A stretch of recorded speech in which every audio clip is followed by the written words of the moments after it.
మంగళగిరి ఆఫీస్కి వచ్చారు కదా, జనసేన పార్టీ ఆఫీస్కి. పవన్ కళ్యాణ్ మీద వెళ్ళాలి, ఈయన దగ్గరికి రావాలని ఎవరు చెప్పారు మీకు? ఎవరు నాకు చెప్పలేదు సార్. నేను సెల్లో చూశాను జనవాణి కార్యక్రమం జరుగుతుందని. నేను 20 సంవత్సరాలు బట్టి తిరుగుతున్నాను. ఇన్నాళ్ళు బట్టి జరిగిన న్యాయం ఇలా జరుగుతుందని ఖచ్చితంగా నేను మా కొంత రామకృష్ణ గారు మహానుభావుడు, మంచి నాయకుడు.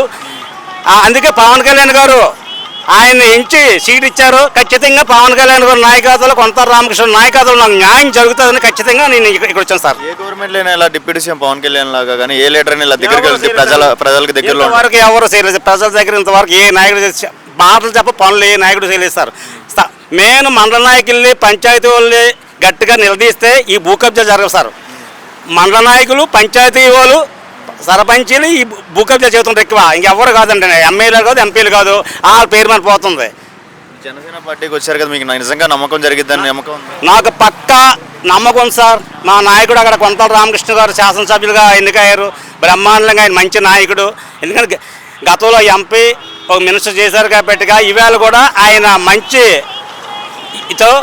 మనసుతో ఆయన పక్కన కూతురుపెట్టి ఎంఆర్ఓ వాళ్ళని ఇబ్బంది కూతురుపెట్టి న్యాయం చేస్తే 5 నిమిషాలు పని చేయగల కెపాసిటీ కొంత రామకృష్ణ తప్ప అనకాపల్లి నియోజకవర్గం ఇంకో నాయకుడు ఎవరికీ లేదని ఖచ్చితంగా చెప్తున్నాను సార్ నేను.